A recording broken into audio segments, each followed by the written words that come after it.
Central Florida Healthcare, Inc. is a primary care medical home with focus on the delivery of quality, accessible primary health care that is culturally sensitive, affordable, and responsive to the community's needs. They serve everybody in the community, the insured, the uninsured, the underinsured, and migrants. Coming up on Polk Place, we will discover a new partnership. Make sure you stick around.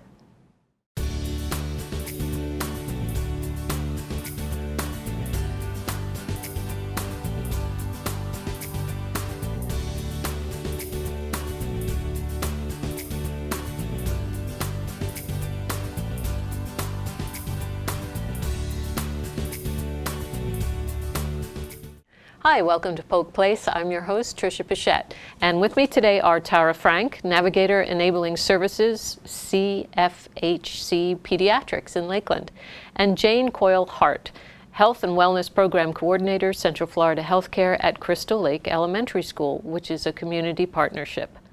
Tara, what are Central Florida Healthcare's enabling services and patient assistance services? What do you do? We're all certified community health workers, and we're renewing this month, matter of fact. We also are the ACA Marketplace certified counselors too, and we also assist with Medicare, kid care, food stamp applications, Medicaid applications. We all are partners with Access Florida, so we do all the applications for them, any application assistance they might need. They would schedule an appointment, or we take walk-ins too if we don't have anybody on our schedule, and we actually go through the whole process of the application. If they don't have access to their employer's proof of income, because all the pay stubs are digital now, a lot of people don't know how to download it, or anything that requires us to go online to obtain whatever they need to remove that barrier to care for health, social needs, wellness, whatever they need in their family's life. We do a social needs assessment at each visit that they come in, and then we discuss what's going on in the family, what medical, social needs, behavioral health, whatever dental needs they have, and then we provide those resources for them and application assistance. Now, what sort of, let's say I'm coming in for the first time, what sort of things should I bring with me? Your ID, if you're a Polk County resident, you do benefit from that. You get a little bit extra if you go on our sliding fee discount program, because we get federally funds, part of the 1.5% sales tax from Polk Healthcare Plan. We get a percentage of that, and that enables us to sometimes see some patients that don't have any income with the letter of support from whoever's supporting them for as little as $5 all the way up to $150. The first visit is always a nominal fee of $25 if they never come back to us, so at least we can keep the doors open so we can continue that grant process. But that allows them to be seen by a primary care provider. They get lab work done. They're going to be able to get their medications from our pharmacy if they're on specialized medicines and they don't have insurance. We work with all the pharmaceutical companies, and we have something called Patient Assistance Program. So they would go to our pharmacy. It's only for our patients, and they would do an application. Sometimes we help them with that application. It goes by their income, and say they're on a $300 diabetic med, it might bring it down to $30 a month instead of $300 because they don't have health insurance. But our primary goal is for the navigators to help find them not only just a medical home, but a payer source to pay for, because even if they get on our sliding scale fee and they only pay $5, well, what if they're diabetic and they get referred to a specialist, or they have to go to the dermatologist or the dentist?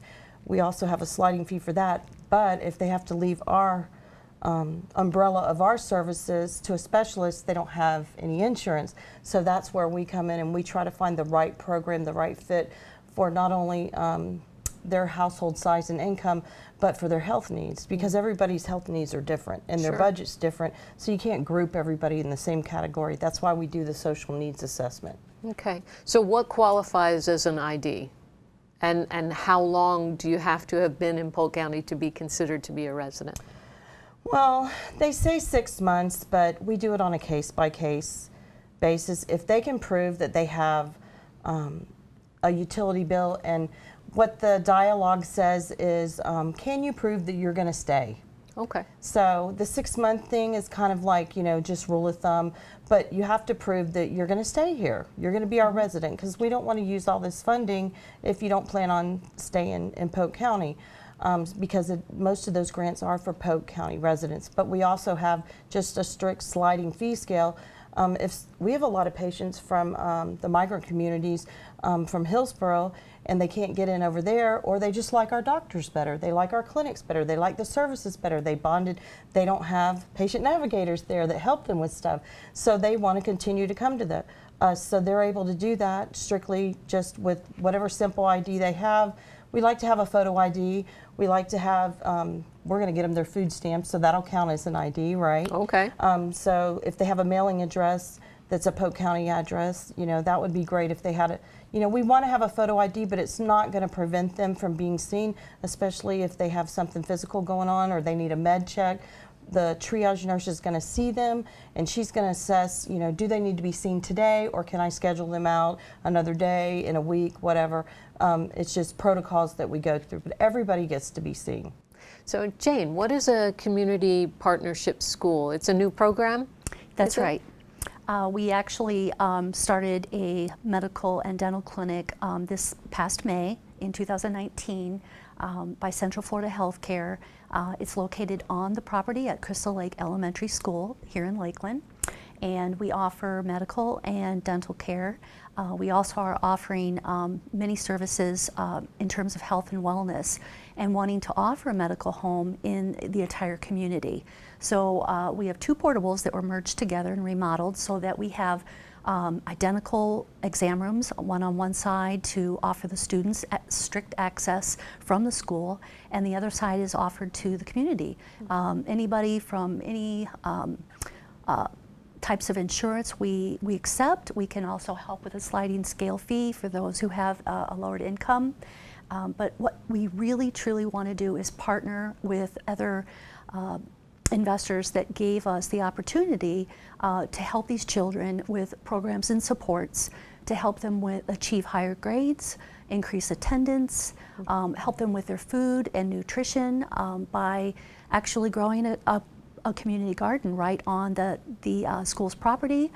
We have a teacher and many volunteers that help grow the vegetables and herbs so the children are able to access something that they may not have it in their life, in their backyard.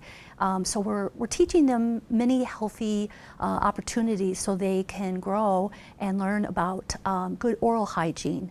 We have a sealant program that we have a hygienist come in to all the 2nd graders at Crystal Lake in the coming few weeks that will apply sealants to all the 2nd graders. We will also be utilizing a mobile dental unit in the next coming months where we can do exams and cleaning for all of the school children. So the pillars of what a community partnership school truly are based on the opportunities and helping these children with possibly the things that they don't have in their life. Offering a medical clinic is a step above where our school nurse actually can provide elevated medical services. So if a child has strep throat, an ear infection, you know, a cut on their foot, we can actually send that child from the school nurse's office out to the clinic, which is on the property, and instead of the parent taking time off of work or us not being able to reach them, we have provided the parents a consent of treatment that they can sign prior to the child coming out to the clinic.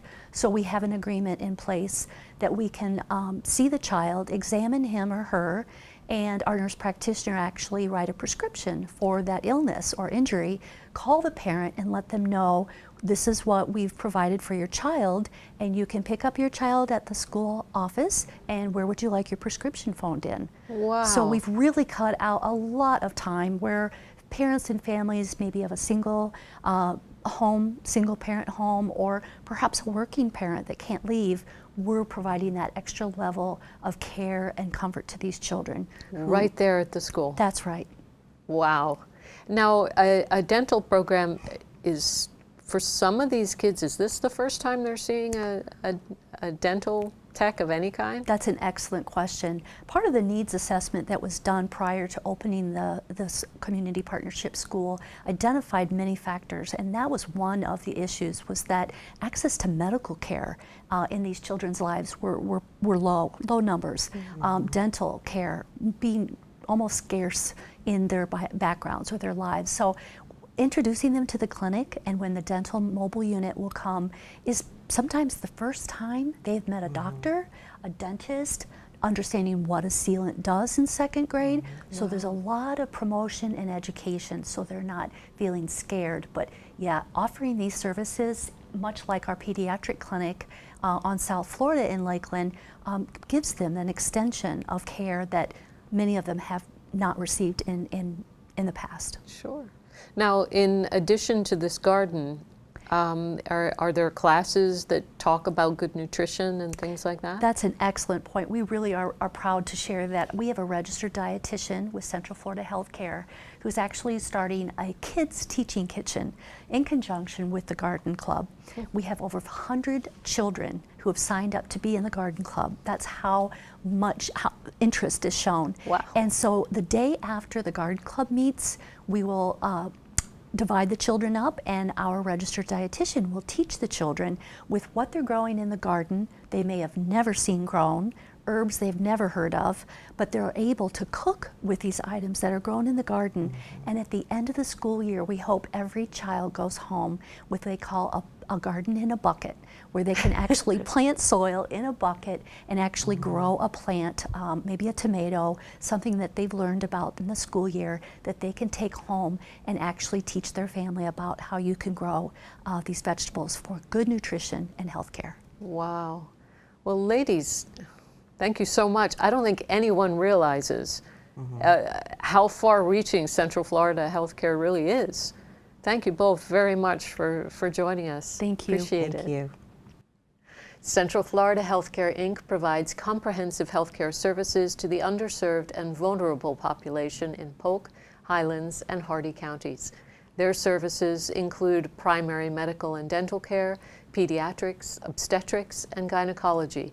In addition, CFHC provides lab and x-ray at many of their locations and pharmacy services at 6 of their locations. They employ over 330 full-time and contract employees. Their clinical staff consists of medical physicians, ARNPs, RNs, LPNs, MAs, pharmacists, pharmacy technicians, dentists, dental hygienists, dental assistants, and laboratory and x-ray technicians. For more information on their services and programs, give them a call at 866-234-8534 or look them up on the web at www.cfhconline.org.